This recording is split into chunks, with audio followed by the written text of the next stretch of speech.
So Neha Goyal is joining now. Okay. Can the presenters have a test run of their cases, and then we can, in the meantime, still have around 5 minutes. So I'll ask Karthikeya to share his slides. Hi Neha. Hi Hi. everyone. Am I Hi. late? It shows No. 9:23 here. Am I late? No, not yet. We are not started yet. It's 9:30.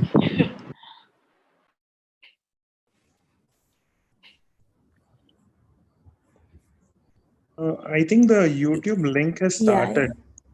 No, the link has actually started off. It's coming live So there. I know. I just paused it. I'll Yeah. copy the link and I'm sending it to Sharath now. Yeah. Sharath, can you send me across on WhatsApp? Or I'll put it on the Zoom chat box. I will do that. Yeah. Either ways.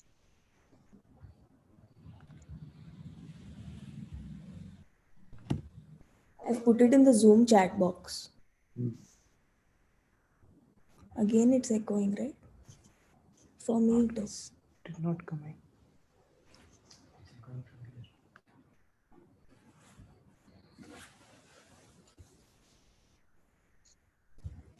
Sharath, can you let in the people in the waiting room?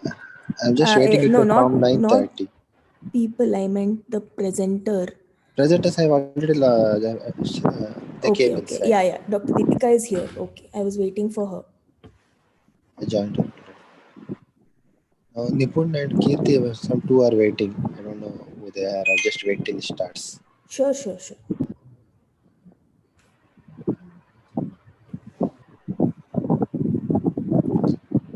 Olaf was part of the meeting, so I just threw him out.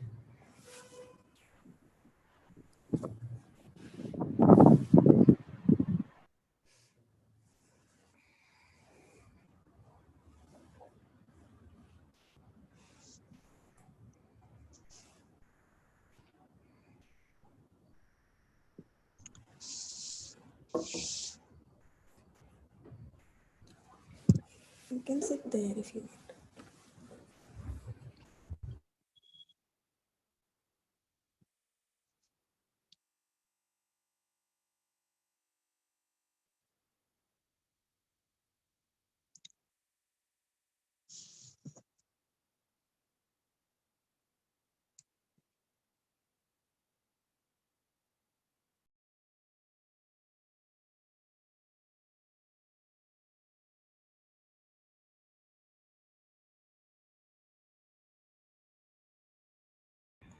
So I would request the panelists and the presenters to keep their video on when the discussion is going on, because since this is going to be recorded on YouTube and the link is going to be there, I mean the video is going to be there on YouTube for whatever time. So it will be really uninteresting to see a blank screen because you've switched off your video. So it will be nice if you keep your video on and speak. Thank you.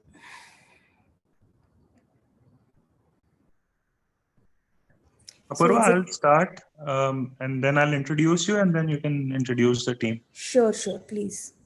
Okay, we still have around 2 minutes to go. And then after that, we'll wait for another couple of minutes and then we'll start 9:32. We'll do that. Okay. Or maybe we'll start 9:30 because we have we'll 3 start cases. 9:30. Yeah, we'll start 9:30. Shall I let in the people? 4 people are Yeah, waiting. I think that'll be. Just send the link across.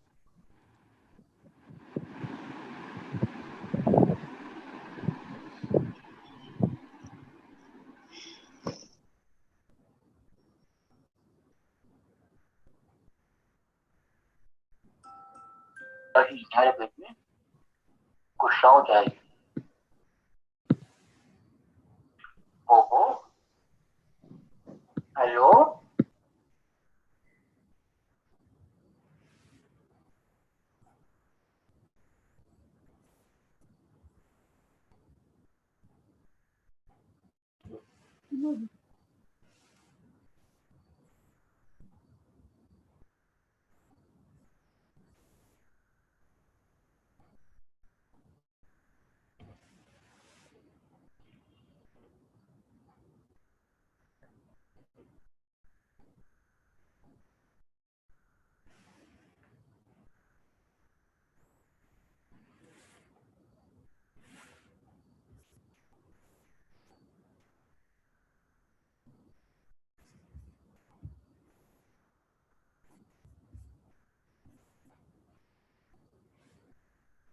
I think we can start.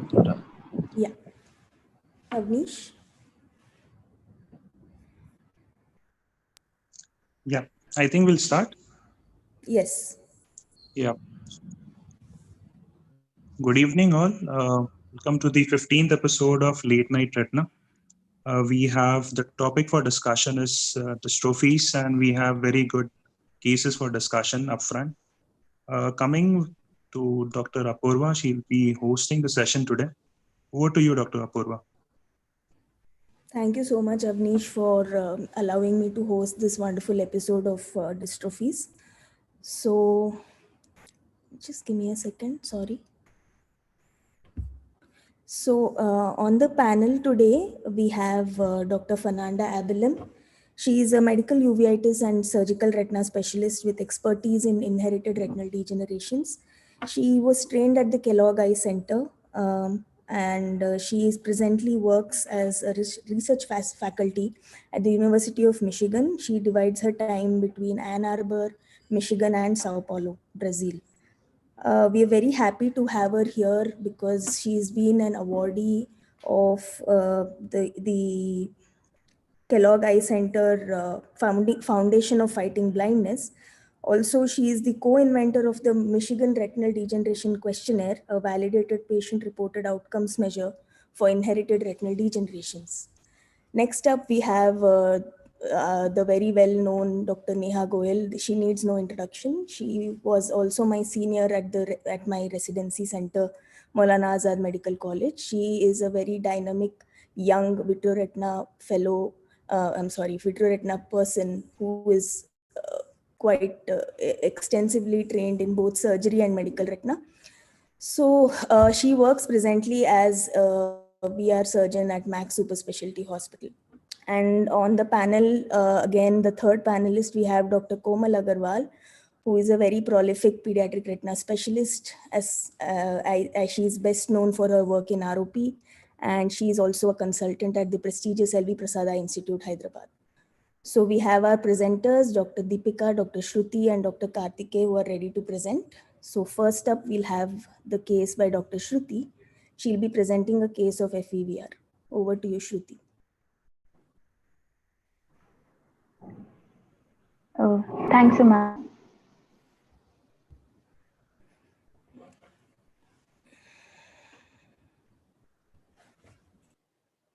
The case of FEVR. Over to you, Shruti.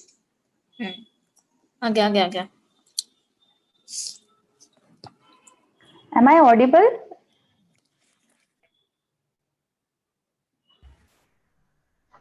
Slides are visible.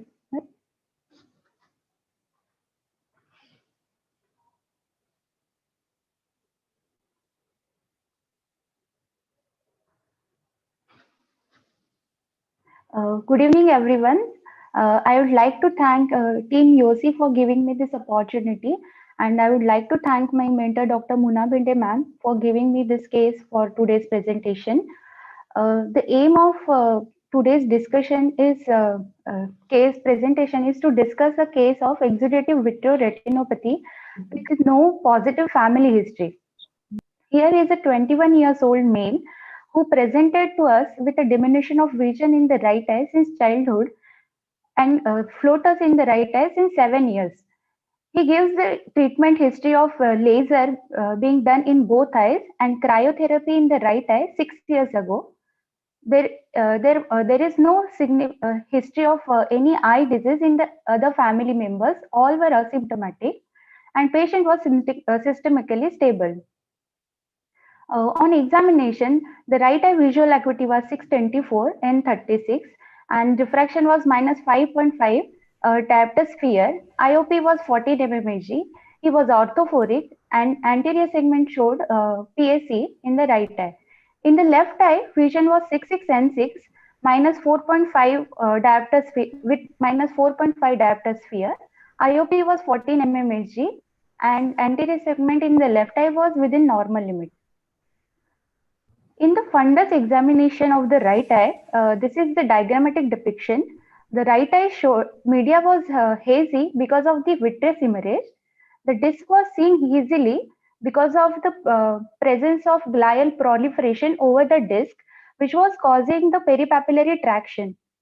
Also, in the mid-periphery, we can see the taut and straight posterior hyaloid phase, which was causing tractional retinal detachment in the mid-periphery of the retina, which was also extending to the periphery.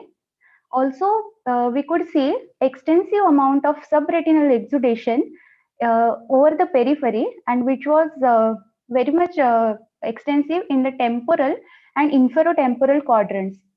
Also, we notice neovascularization in the temporal and inferotemporal quadrants. This is optos image of the right eye. The clarity is poor because of the presence of vitreous hemorrhage, but still we can make out we can make out the presence of fibrous proliferation over the disc and tractional detachment because of the taut posterior hyaloid phase in the mid-peripheral area, and exudation was seen in the periphery, and these are the neovascularization front we could see. The OCT was done, SSOCT was done for in the both eyes, and it showed the peripapillary traction, which was extending up nasally, but was sparing the fovea. The fundus of the left eye, this is optos image of the left eye, which media is clear with a normal healthy disc. The straightening of retinal vessel was noted in the temporal as well as in the nasal quadrant. Avascular retina was noted in the temporal as well as superior and inferior periphery. We could also see laser CRAs, laser chorioretinal atrophic patches, but still some area of avascular retina was uncovered with the laser. SSOCT of the left eye was normal. We had done FFA for this patient. These are the fluorescein angiography images of the right eye, which shows hyperfluorescence over the disc area, suggestive of leakage from the fibrovascular proliferation. And also, the hyperfluorescence areas were noted in the temporal, inferotemporal quadrants, which was suggestive of leakage from the neovascularization. The fluorescein angiography of the left eye showed straightening of vessels and avascular retina in the temporal and inferior quadrant, and some leakage was also noted in the inferotemporal and inferior quadrants. So we managed the case for the right eye. We did a scleral buccal with a 25 gauge pars plana vitrectomy and FG. The 276 276 buccal was placed along with the 240 cerclage band, and the cryo was done to the areas of neovascularization and the retina anterior to it.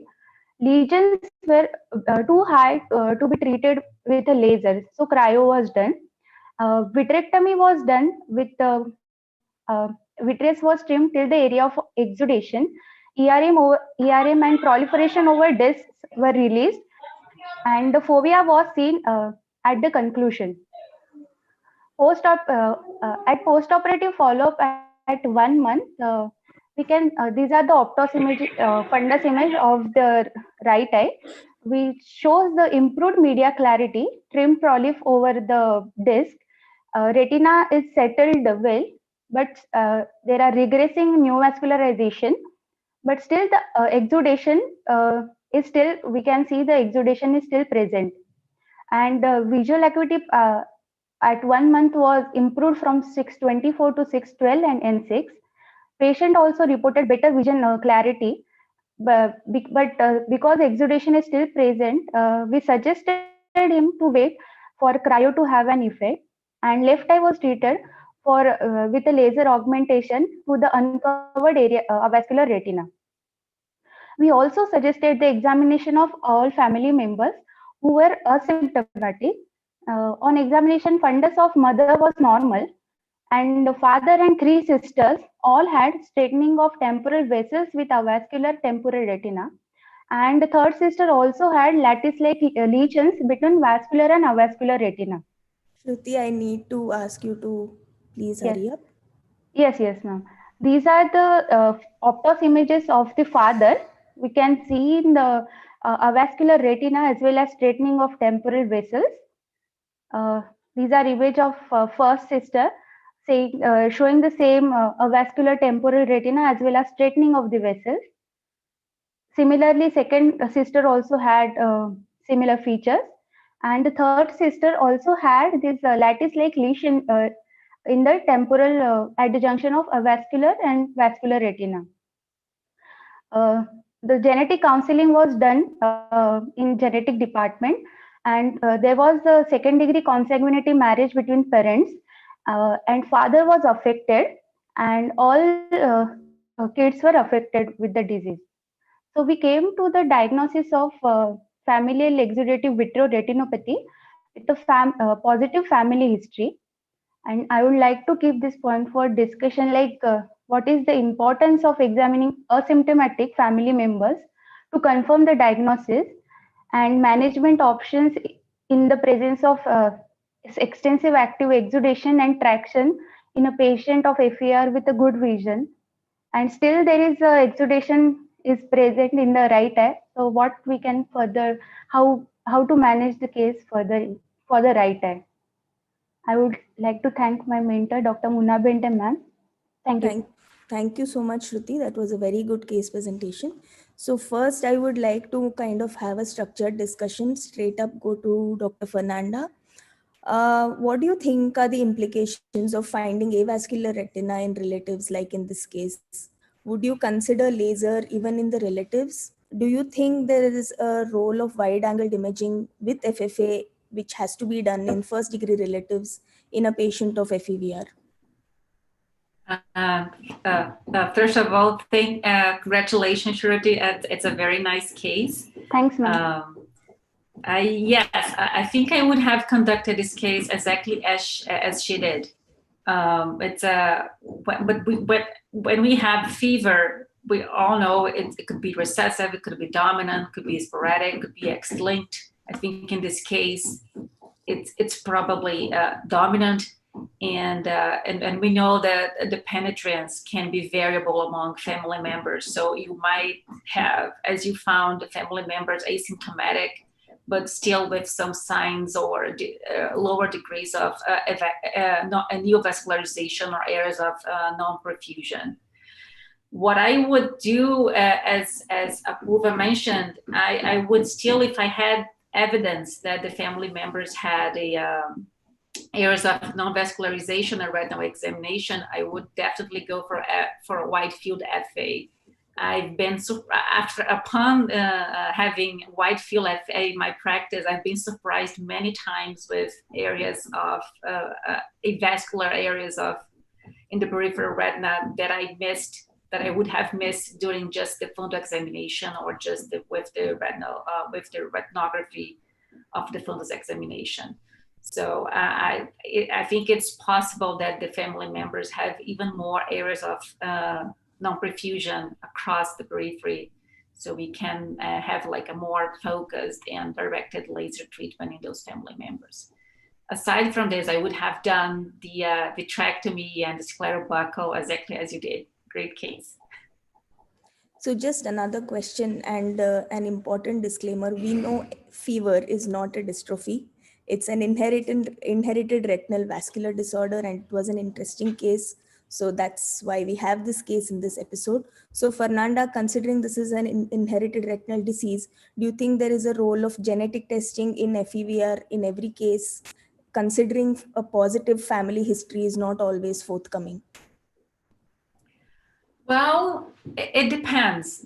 You're right. It depends. As we can have recessive, dominant, and X-linked, everything can happen. In this case, I think the family history being positive and being the family pedigree as it is, I would definitely thinking of having a dominant inheritance. So the genetic testing would only provide a confirmation of the gene that it's really fever, and that's and then when you find the gene, you can really say what's the exact inheritance pattern. The problem with genetic testing for fever is that I think there's a low yield of genetic testing results. I think still, if I can recall, I think maybe just half of patients with fever have a positive genetic testing. So if we can find the cause by just having the family history, I wouldn't pursue genetic testing much, except if the patient really wants to plan for having kids in the future and they want to be certain of the pattern of inheritance. But given, I mean, I'm not sure. I think I actually manage patients a little bit different when I'm in Sao Paulo and when I'm in the US. So if you're in the US where genetic testing widely available and free, I mean, you can just do genetic testing out of curiosity and just to confirm a mutation we already know that this patient's gonna have. But here in Sao Paulo, I'm not sure if it's the same case in India. I mean, the yield is so low, and what adds up to the diagnosis, I think it's also so low that I would just do genetic testing if the family really is planning for having more kids and really want to have a confirmation of the pattern of inheritance. Otherwise, the clinical diagnosis is very straightforward. Thank you so much. Those are some very good comments and a lot of take-home messages. So my next question is for Komal. Komal, do you think a prophylactic laser or a barrage is needed for a patient of avascular retina in a case of FEVR? Also, would you do a prophylactic laser even for relatives? My second part of my question to you is, what are the indications of surgery in fever, and in your experience, what do you think is better for these patients, a scleral buckle with vitrectomy or just vitrectomy? So I have two questions, one about laser and one about surgery. Right. Thanks, Apurva. So yeah, as far as the prophylactic laser is concerned, for me, it really depends upon what kind of a patient profile I have. I would go for a prophylactic laser in an avascular retina which does not show any signs of neovascularization. If I think the patient is not ready to understand or not educated enough to understand that fever would be a lifelong disease and he or she would require a lifelong follow-up for that disease, because the neovascularization will be in the periphery if it happens in future, and that can slowly and gradually lead to development of traction and subsequent detachments. So in those cases, if I feel that this patient will not understand, is not going to come back for follow-up, is not really understanding the importance of a lifelong follow-up, I would probably go ahead and do a prophylactic laser. But otherwise, I would wait and just follow up these patients and see whether or not there is a neovascularization. And especially as Dr. Fernanda mentioned, do an FFA, a wide field FFA, and see, because sometimes these neovascularizations can be very subtle and they would kind of flare up only on an FFA. So find out those indications and then only laser. Otherwise, I would just follow up. So that was for the first part of whether or not I will laser. The second part was how would I, what are the indications for surgery in these patients? So for me, the three most important indications for surgery in fever patients is, one is vitreous hemorrhage. Some of them can just present just with a vitreous hemorrhage with no tractional detachments, probably due to a breakthrough from a fibrovascular pleuroph that has just kind of burst out. So a VH that is non-resolving would require a vitrectomy. And if it really does not have much traction, I would not prefer putting any kind of encerclage or buckle in those patients. The second is a progressive traction, which is causing a TRD or a rhegmatogenous or a combined detachment. Now, these two types of cases, I would prefer to put a encerclage because the vitreous, especially in the area of the avascular retina, is very adherent, and that is something how you manage a lattice in a case of rect detachment. That is how you have to manage those that kind of a vitreous it is. So in those patients, I would especially prefer to put an incerclage. Be very careful while I'm inducing a PVD, and then accordingly manage the rest of the detachment. Komal, do you want to answer Fernanda's question about role of anti-VEGF? Do you have experience with using anti-VEGF before surgery? Okay, so in my experience, most of the cases of FEVR that I have seen are more fibrous than vascular, and in such cases, I usually do not prefer giving a anti-VEGF. So I would rather just go ahead and do a PPV. Even the cases which present with only vitreous hemorrhage, those cases also do very good with just a vitrectomy. I have hardly seen any cases of a recurrent vitreous hemorrhage in these patients. But yeah, uh, it is very important to kind of follow these patients. As I mentioned before, the recurrence in the form of neovascularization can be very, very subtle. So repeated FFA, even after you have managed it, would sometimes be required in these patients. Thank you. So next, my question is for Dr. Neha. We see many times a myope with peripheral avascular retina. Do you think it's important to differentiate between an FEVR and say ROP? Do you think there are distinct progressions between these two disease entities? Also, could you tell us a little more about other retinal dysplasias that can look like either a fever or a ROP? Thanks, Apurva. And first of all, thank you, Yossi, for including me in this session, which I personally think is very interesting and also very less talked about. So that's what's special about it.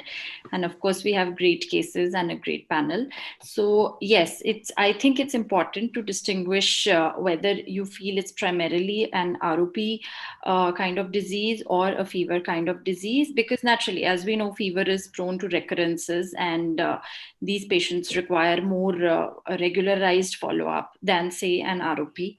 And mostly you have to rely on clinical history, which in a 15 or 20-year-old patient may not always be available. A history of prematurity, a history of stormy perinatal course. So that is one thing. And also it is it has been seen that you can have the fever mutations even in patients who have had ROP.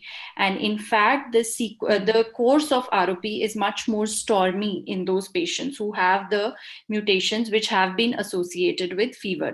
So, which means that there is so much of an overlap between these two entities that even if you have a positive mutation for a gene more associated with fever, you can still have ROP. It's not necessary that it then becomes fever. And like I said, they are more prone to having a more stormy ROP course as well. So clinically, yes, there may be some pointers. For example, fever is more likely to be more asymmetrical, even when it is bilateral as compared to ROP. And ROP is more likely to be symmetrical. Then when you talk about angiography, then again, the NVEs theoretically in ROP are more uniform, and they are not supposed to cross the ridge that is the junction of the vascular and avascular retina. Whereas in fever, we see more disorganization in the sense that you often see leakage, even pinpoint leaks or NVs, even peripheral to the ridge. And the NVs are more disorganized in fever. So these are the clinical indicators, I would say, but there is a lot of overlap. And even with the gene testing, I'll just stress again that, which of course we don't do very commonly, but the literature says that there is still considerable overlap. In fact, there's a paper which talks about ROPER, which is ROP in patients who are positive for the fever genes. So maybe that's an entity we learn more about. Another interesting thing I read, which I have not seen but would love to do in my patients of fever, is OCTA. And this paper of 2020 said that there are much more microvascular abnormalities in both the superficial and deep capillary plexus on OCT angiography in fever. As compared to ROP, in which they did not find any. Now, this was, of course, a pilot study, but it's food for thought and something which we can maybe work on. So in an adult patient, maybe an OCTA would point more towards the diagnosis of fever if you see those abnormalities. Yeah, excellent points, Dr. Neha. I have 2 OCTAs in fever, and interestingly enough, all the changes are in the temporal paraphobia. Maybe that's expected, and Yes. I tried to get it published, but somehow it didn't get published. So we should all pool our cases together, because these are things that need to be looked into. Absolutely. So the next case is by Dr. Deepika. She'll be presenting a very, very rare and a very interesting dystrophy tonight. So over to you, Deepika.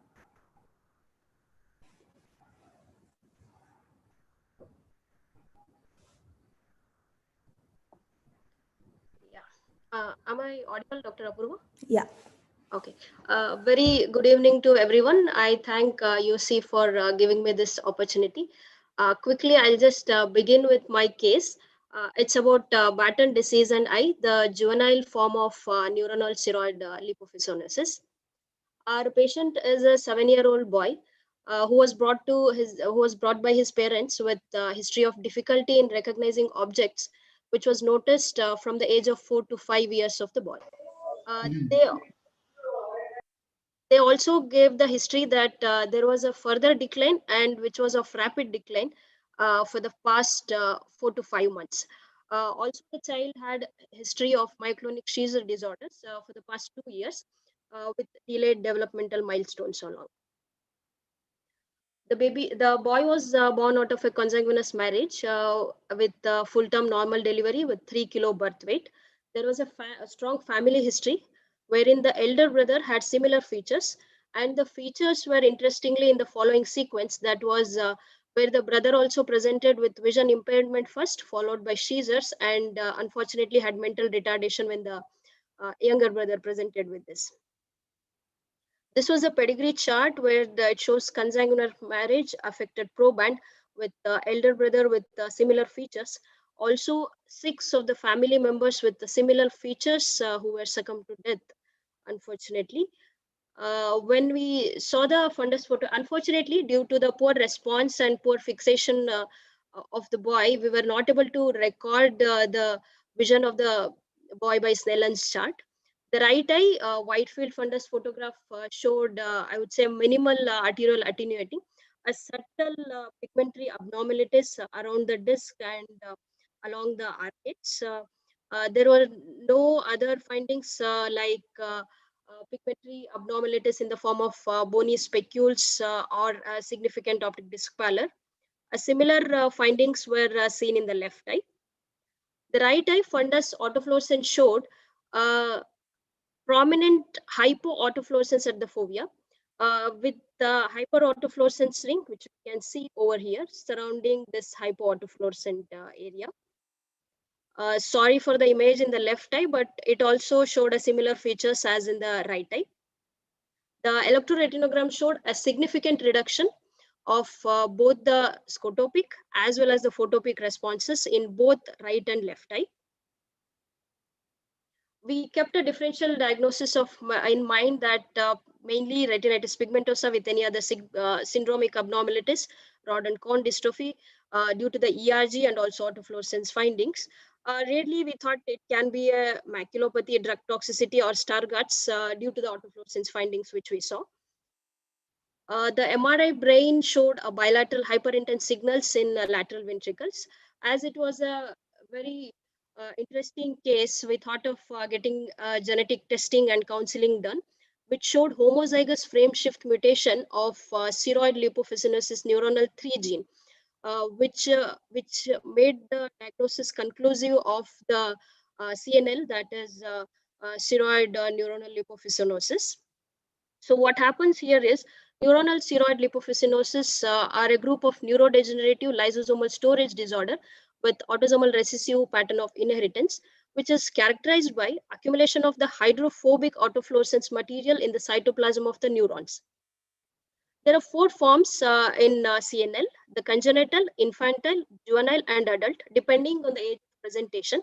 The interesting point here to note is in the first two forms, that is congenital and infantile form, the symptoms will be neuronal first, followed by the visual disturbances. Whereas in the juvenile form, which is also called the Batten's disease, as in our patient, initially the patient will present with visual symptoms followed by neuronal affection. So vision symptoms can develop from the age of 4 to 10 years of age with varying features in the fundus like bullseye maculopathy, RP atrophy, pigment abnormalities, autofluorescence abnormalities, decreased or extinguished ERG, which will be followed by in the later years with behavioral and cognitive dysfunction, developmental delay, ataxia. Later, it is also followed by seizures at 10 to 13 years of age. However, our patient had a little earlier appearance of seizures. Uh, they usually will have a premature death at around second to third decade. Whenever OCT is possible to take, uh, it will be, we can see that it is a case series by Wright et al.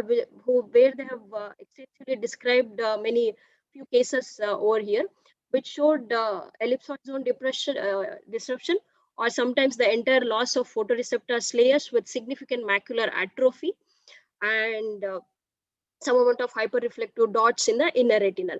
This atrophy can individually involve also the ganglion cell layer, OPL, or the ONL.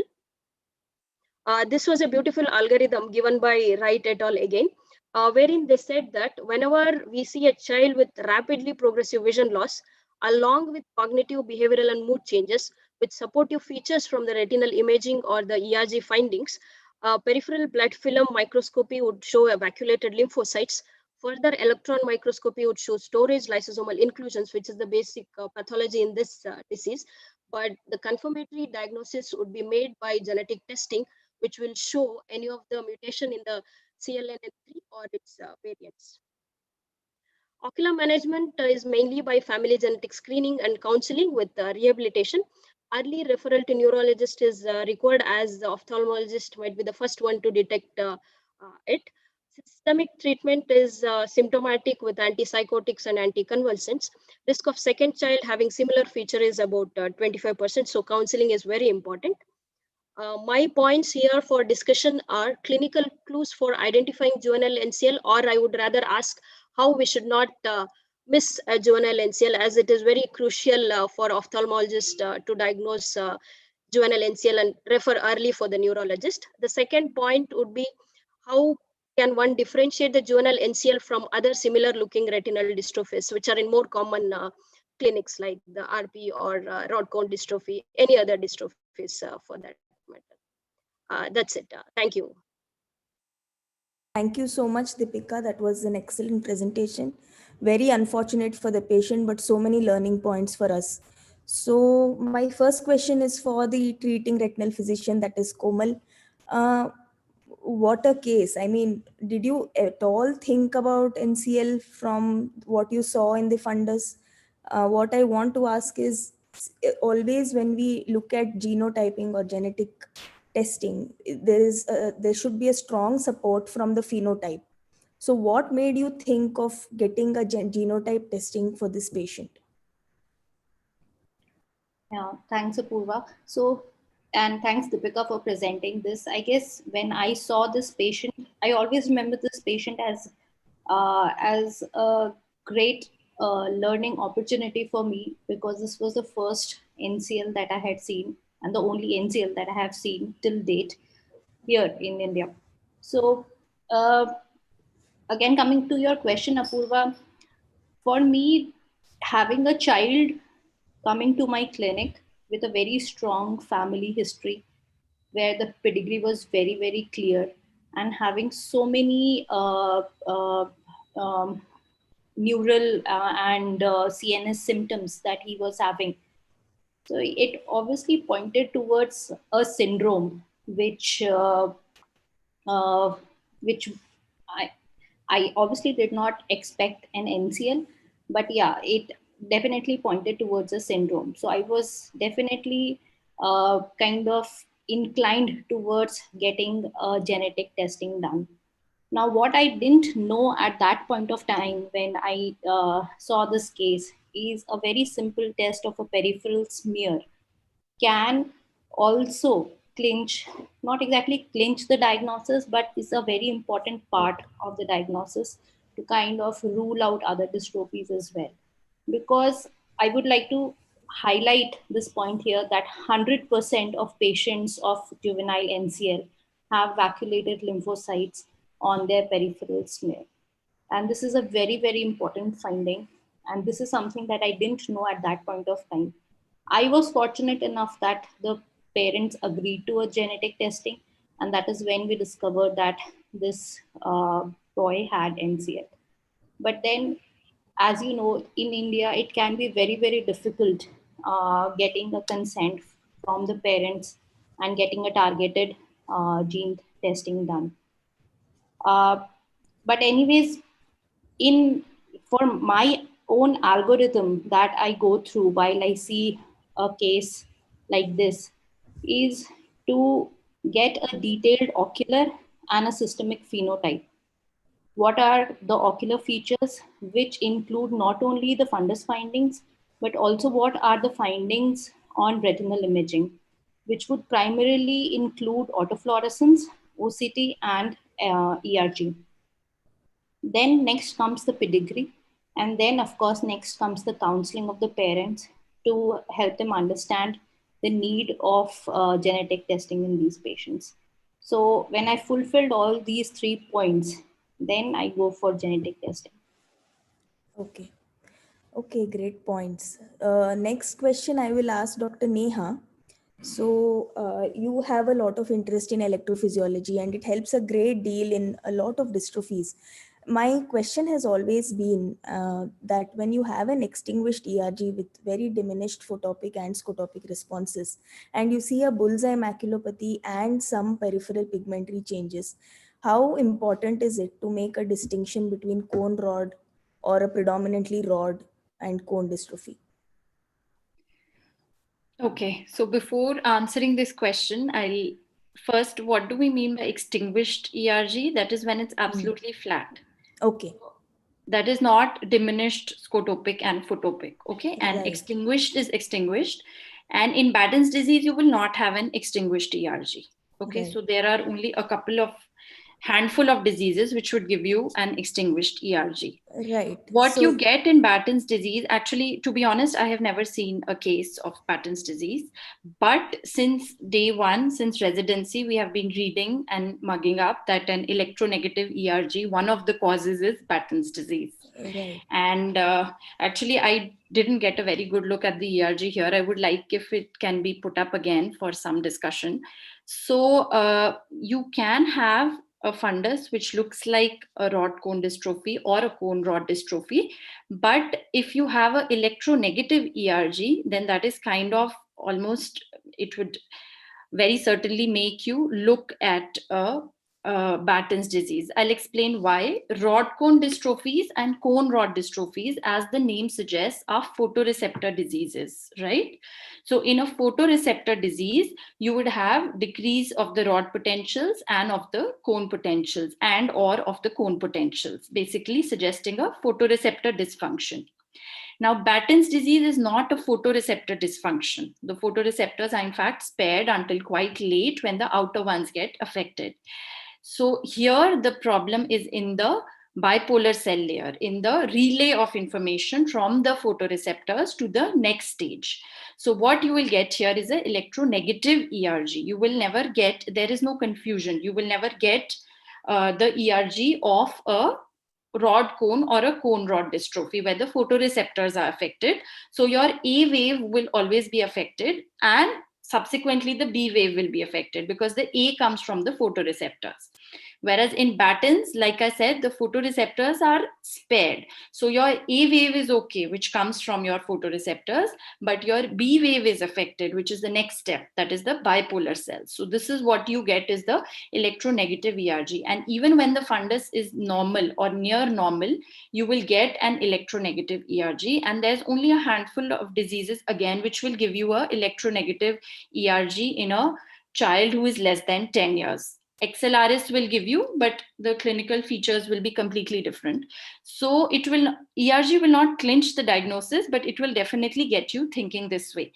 And as Dr. Komal said, short of genetic testing, which we may not have or may not be viable, a peripheral smear can again give you the next step. So an ERG and a peripheral smear can at least lead you to think that way and maybe convince the patient more to go in for a genetic testing. So here in this ERG, if you see, who presented okay, so top you have the scotopic rod response. So you can see that it's decreased in both eyes, and this is your combined rod cone response. Can you just point it out for me? This one is the combined rod cone response, right? You need to unmute yourself. Hello.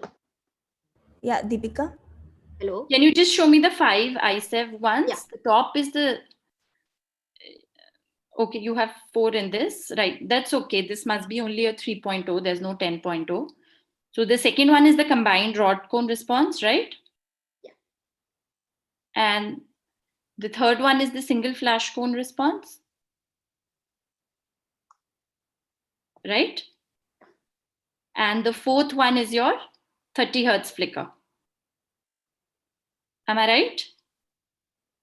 Can you just looks out like from it. your lab what how?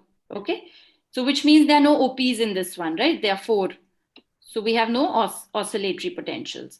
So like I was saying, this is not an extinguished ERG, okay, because it's not completely flat. It's a diminished one. Photopic is also diminished. Scotopic is also diminished. And I mean, I'm sorry to say, but probably I can understand the patient must not be very cooperative or whatever. But here, if you know, I would expect electronegative ERG, which this one should be. So here, this is your A wave, right? Actually, we can't see your pointer, Dr. Neha, because your screen is because not it's being, not my screen. So Deepika can do it. Dr. Deepika, can you just point out the waves? Oh, so we've established that the scotopic is diminished and the photopic is diminished, right? That is easy. The first one, the top one, is the rod response, which is the lowest flash. That's diminished. And then the last 2 are the cone responses, which are again diminished. Now, the second one is the combined rod cone response, right? Yes. So in that, can you just point out the waves to me, the A and the B one? Because you see, when it's being done, I mean, it's difficult to read a printout like that, right? So what we expect is that, so this is the A wave. Yeah. So the one which is going down is the A wave because it's negative, and the next one is the B wave. So you can see that the A is normal, right? It's not decreased, and the B is decreased. So it becomes electronegative ERG, which is visible in the right eye, but not in the left eye. The waveform is not that good. Is it okay? Yeah. Perfect. So an electronegative ERG in a RP-like or a cone dystrophy-like picture will point to this, because in RP, there's no reason to have an electronegative ERG. And similarly, in a cone dystrophy also, there's no reason to have an electronegative ERG. Now, another point I'd like to make here is that even, I mean, now the terminologies that are used are CLN 1, 2, and 3. So 2 and 3 can also be differentiated based on your ERG, because your rods are spared in CLN2, which is your late infantile type of NCL, right? Whereas in the juvenile one, the rods and cones both are affected. So there is a lot to talk about electrophysiology in this disease. And these are 2 points that I thought at least you should take home, these 2 points, that electronegative ERG in a picture which looks like RP or like cone dystrophy. And of course, once the patient walks into your clinic, you'll see the CNS manifestations. They're very hard to miss, apparently. And then secondly, you can also use it to differentiate the two, because there is still some therapy available to slow the progression of LCN2, not of 3. So that's why, again, this distinction is important. I think Neha has already answered the question I wanted to pose to Fernanda. Excellent points, Neha, and very succinctly put. Dr. Fernanda, since you have a lot of experience in therapy and these disorders, could you again reiterate the difference, why it is important to differentiate NCL2 and 3, and what are the available therapies for NCL2? That's a good point. Now, I think currently I usually order genetic testing, especially to differentiate the types of CLN. Now, CLN3, to my knowledge, it's still lacking a good therapy for it, but there are therapies arising for CLN type 2. And we already have an approved therapy that might slow the progression of the ambulation of these patients. And now I think there's a therapy for specifically for retinal changes due to CLN2. So I think it's important to have genetic testing to differentiate those 3 phenotypes so the patients can have a chance of having a proper therapy. But when it's a therapy here, it's important to highlight that it's something that will smooth the disease, that's going to slow the disease. It's not exactly a cure for this. So it's still, we are still a little bit far from where we wanted to achieve with those therapies nowadays. So mostly of them are mostly to slow down the disease process rather than having its cure. Thank you, Dr. Fernanda. So now we'll go to the last case. It's going to be just a 5-minute presentation because it's a very dramatic looking fundus in both the eyes. Dr. Karthikeyan, please go ahead. Yes, ma'am.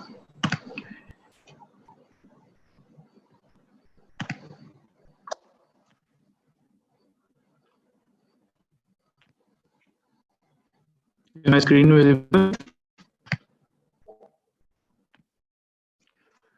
Thank you, Dr. Apu, for giving me this opportunity to present case. So my case is of 11-year-old female who has painless immunoglobulin. She was from Koppal, Karnataka. She was and it was also diagnosed with pigmented diabetes or retinal atrophy. On both eyes was staged by 18 and while both eyes has much present, rest everything in the image was normal. This is the fundus finding. You could see that there is a atrophy, atrophy, some which are extending to the periphery, some contiguous to the lesion, some non-contiguous to the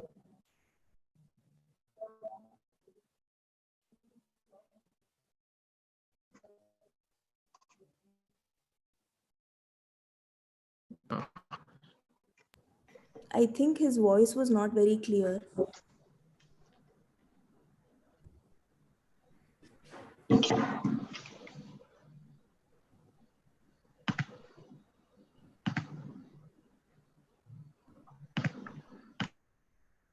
You can use your own hotspot or something.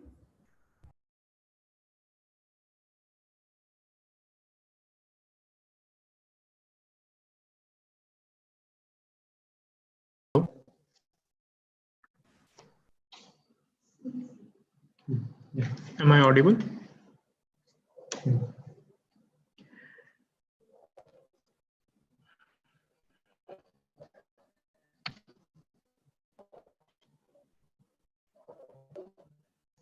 So Cybermus fundus, where there was some shape chorioretinopathy, which we saw peripapillary, and they were extending to the periphery, and some were continuous to. No.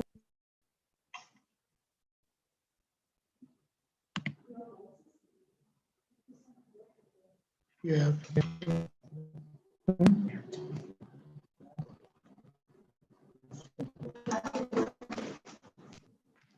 Yeah.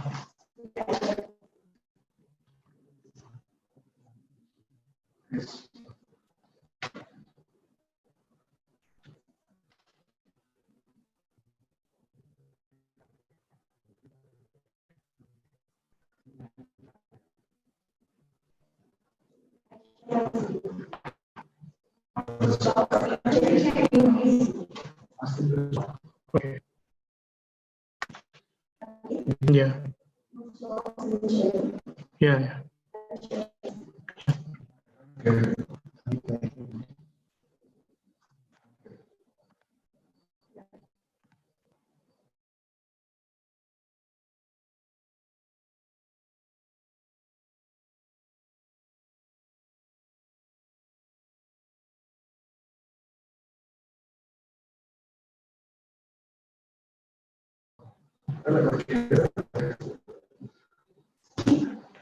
Am I audible?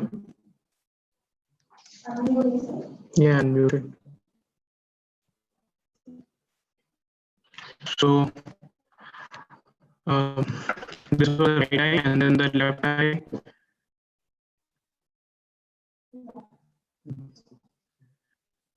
Left eye was expanding were almost left eye.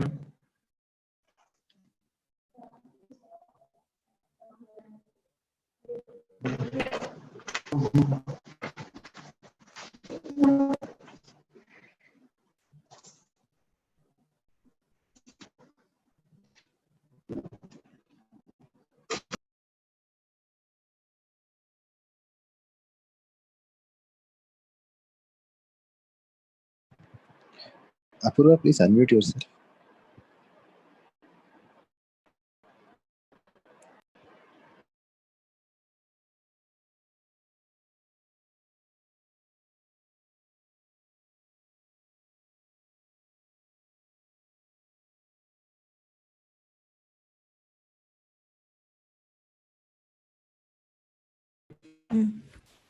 Hello.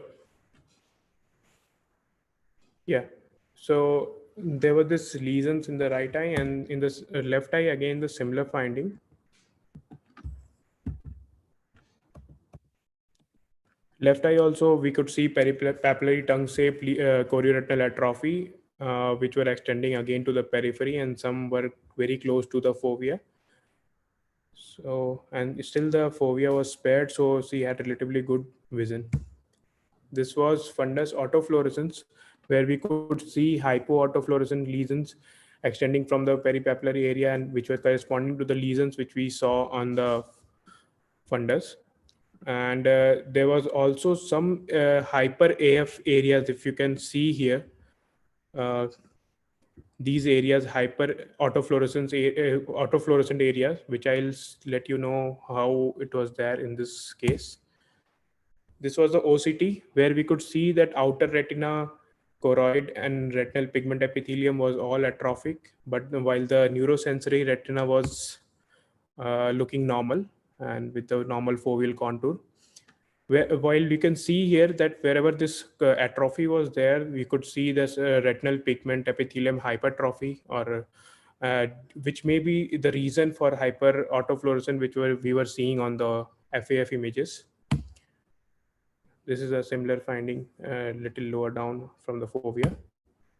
In the left eye, also we had similar finding where the neurosensory retina was relatively spared, and outer retina, retinal pigment epithelium, and the choroid was affected. And again, we could see here that there was RPE hypertrophy in the areas where extensive atrophy was seen. Same findings for the lowdown. So the thoughts were like it could be like PPCRA, or it could be anything serpiginous choroiditis or something. But what we found in the literature and what it made more sense was like helicoid dystrophy, which was described by Svensson in 1939 in Icelanders. But whether it is a post-inflammatory sequelae or PPCRA, we cannot comment much on this, as there is a very limited literature on this clinical picture. And I would like to ask, in this dramatic morphological features, such as in this case, what extra information can be provided by electrophysiology? And this is a case which was by Neha Goel ma'am and others in the JAMA ophthalmology, which was very similar to this, where they showed tongue-shaped areas of Svensson chorioretinal atrophy radiating to the disc.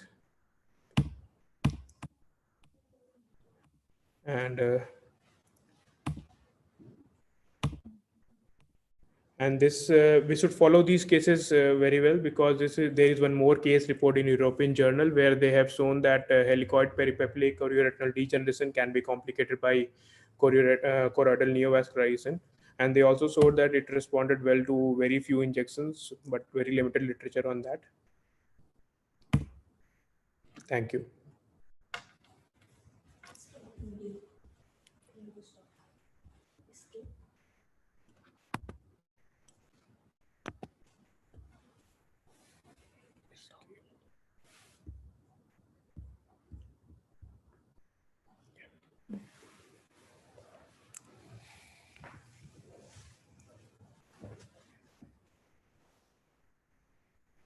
So, thank you, Karthike.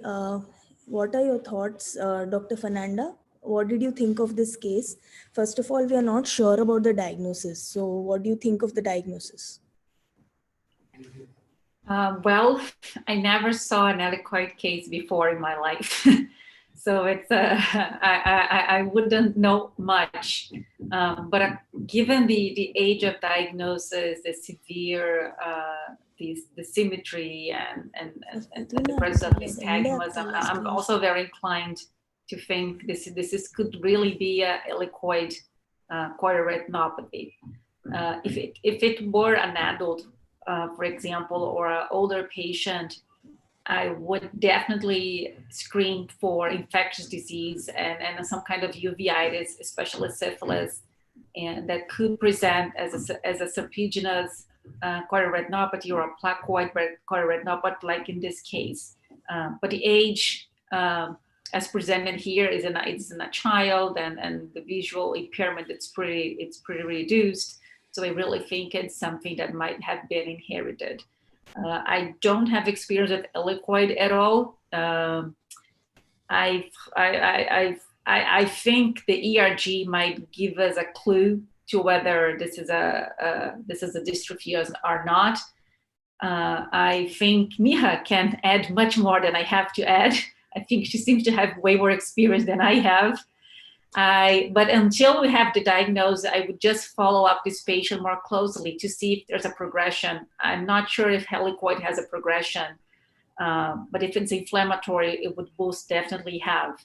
And sometimes for these inflammatory and very weird cases, we don't even find the final diagnosis. So if I realize it's progressing fast, and I realize there's some kind of inflammatory biomarker, I usually try to see if there's an infectious cause. And if there's not, sometimes I immunosuppress this patient either way and see what happens.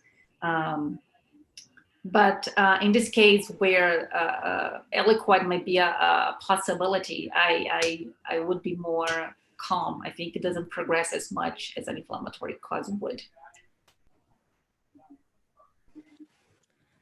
Yeah, thank you, Fernanda. We'll come to Dr. Neha. She has one of the few published cases on Swinson helicoid peripapillary atrophy, chorioretinal atrophy. So, Neha, could you simplify the imaging findings in this case? Could you just take us through the OCTs especially? And why do you think there is that rim of AF? Do you agree that there is some RP thickening in the areas of apparently normal looking retina? So one thing which, so I have only experience of one case, no vast experience in Svensson. But when we were, and let me just tell you how we hit upon the diagnosis. It was purely by accident. This patient was seen in 2015, and well, he was a myope. The patient which is in JAMA, and I just thought it is myopic. I just brushed it off as myopic chorioretinal atrophy, to be very honest. And then the referring doctor who had referred to me for electrophysiology, Dr. Vinod, insisted that it's a dystrophy because there's a particular pattern. And well, I still just brushed it off because what I got on ERG was diminished scotopic and diminished photopic, which suggests that rods and cones are affected to some extent, and you can have that purely in myopia as well. And then the third gentleman in the publication is the one who actually hit the diagnosis, Dr. Hemant Trehan, and we owe this case to him because we just sent these pics to randomly maybe even 50 people over 2 years. And in 2017, he said that he's seen this picture in Gass's Atlas and he said, look up Swenson. And then when we saw it, and then actually I went back and read that RP is the first layer to be affected in Swenson. So I went back and did the EOG of the patient. The patient was still on follow-up and his EOG was depressed. Okay. And okay, when your ERG is depressed, your EOG will also be depressed. By this time, we were almost like family friends with the patient because we were so interested in him. So he got his mother and his sister as well. And they, I can show you pictures if there's time because that's not part of the publication. So they had subtle findings, which was almost like a, very early part of this, but their EOG was affected out of proportion to the ERG. And so that is one thing which I found on electrophysiology. And actually we had a bit of a tussle because I wanted to publish it as the electrophysiological findings, but then we thought the image was more striking, so it should go just as an image to JAMA. So that is one thing you could possibly do, the EOG.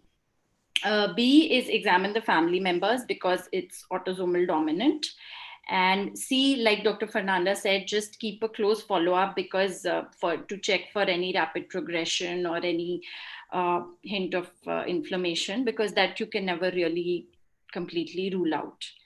So OCT, I think, has been described pretty well in the description that our neurosensory retina is relatively well preserved as compared to the RP and the choroid. As far as the AF is concerned, this is just a very guesswork kind of thing. I would say that most diseases in which the RP becomes sick, initially it becomes hyper and then it goes to hypo. So if you follow up the patient, just maybe you would find new lesions appearing in those areas which were hyper. But I have no literature to back me up. This is just something that I'm speaking from my mind. So right. So you're saying Swenson is autosomal dominant with variable penetrance is what Fernanda is asking. Yes, we couldn't do genetic testing in our patient, and the patient didn't look like he or any of his generations would have been to Iceland, because the Icelanders are the only ones who have that mutation.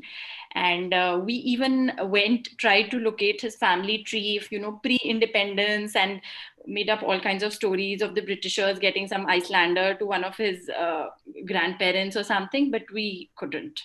So autosomal dominant, yes, in our case, we just assume because the sister and mother were also affected. He didn't have a father. Okay. So Komal is asking, has the findings progressed in the family that you saw, and how is the progression in helicoid? This is for me or the case? Yes, for you. No, so it's an outstation patient, only comes like once in 2 years or so. And even, we were much more friendly till we reached the diagnosis and published him. And then we said, okay, come once a year or once in 2 years. So as of now, it's stable. If you could just let me share my screen for a minute, I can show you what the sister looks like. 1 minute. Can you share? Yeah. Can you see? Yeah. So this is the patient. I can show you the mother. I have the mother right now. this is what the, okay, let me show you the patient first for those who didn't see that. Yeah. It's visible, right?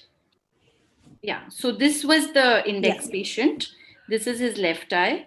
This is his AF. So we didn't have any areas of hyper AF except at the borders, like you had in your case. And this is his right eye. Again, this is the disc, and it's this line and everything. And this is again the AF of this eye. So this was the kind of index patient, and I have his mother's pictures here. This is the mother. So you can see it's, this ring is there, and it started peripapillary, and the macula is somewhat spared, and it's more on the nasal side. This is his mother. And this is the right eye. Again, you can see it's more on the nasal side and not so much here. So again, no hyper AF in this.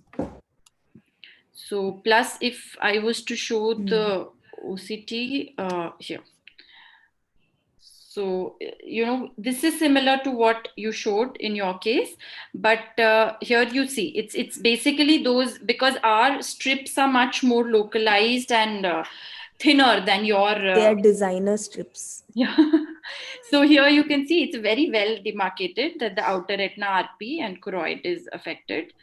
And see, like this probably went through 2 of the strips, and the intervening retina is completely normal. So because your lesions are larger and more irregular, so that is why I think the OCT corroborates like that. So I'm not, okay, I'll stop sharing. So I cannot, there's been no gross progression, definitely.